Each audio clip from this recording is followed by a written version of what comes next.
प्रिय छात्रों, आज मैं तुम लोगों को 9th क्लास इंग्लिश का दूसरा chapter the sound of music पढ़ाने जा रहा हूँ। इसमें एक एवलिन ग्लीनी नामक बहरी लड़की है जो सुन नहीं पाती है, लेकिन वह शरीर के दूसरे अंगों से सुनती है। इसकी कहानी इस प्रकार है।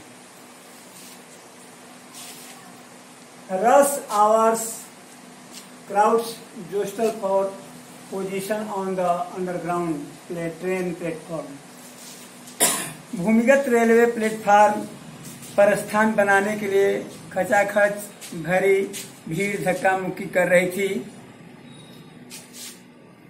A slight girl looking younger than her 17 years was nervous yet excited as she felt the vibrations of the approaching train.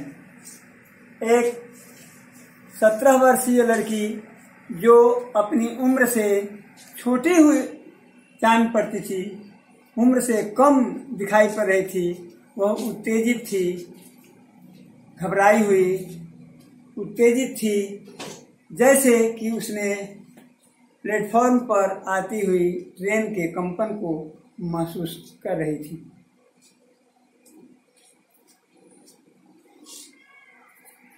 It was her first day at the prestigious Royal Academy of Music in London, and daunting enough for any teenager fresh from a Scottish farm.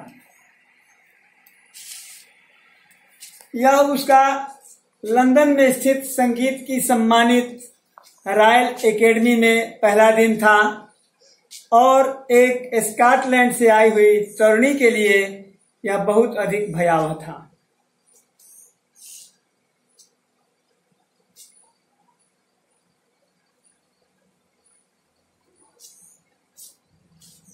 But this aspiring musician faced a bigger challenge than most.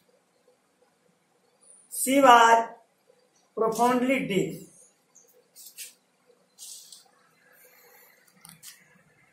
परंतु इसे संगीतकार बनने की इस इच्छा ने एक बहुत बड़ी ललकार का सामना किया था।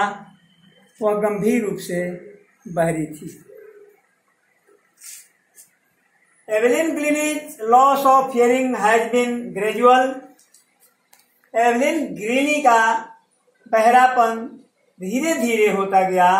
Her mother remembers noticing something was wrong when the 8 years.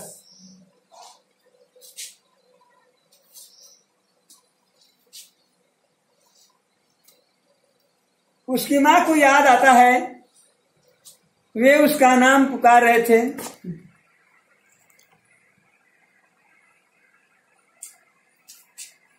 और वह हिल नहीं रही थी। इसलिए जब वह 8 वर्ष की थी तो उसे ऐसा लगा कि इसके साथ कुछ गलत हो रहा है। Old Evelyn was waiting to play the piano. Old पुरानी उम्रदराज एवलिन पियानो बजाने के लिए प्रतीक्षा कर रही थी। They called her name. वे सब उसका नाम पुकार रहे थे। And she did not move. और वह हिल भी नहीं रही थी।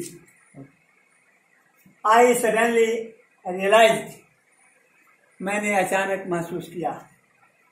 She hadn't heard. वह सुन नहीं रही है।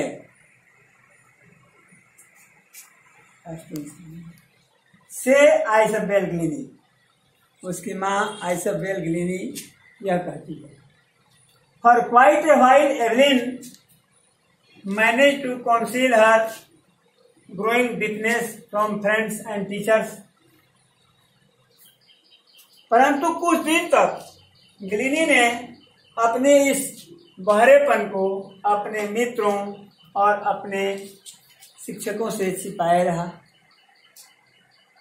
But by the time she was 11 her marks had deteriorated. लेकिन जब वह 11 वर्षों की हुई तो यह बहरेपन का लक्षण स्पष्ट होने लगा।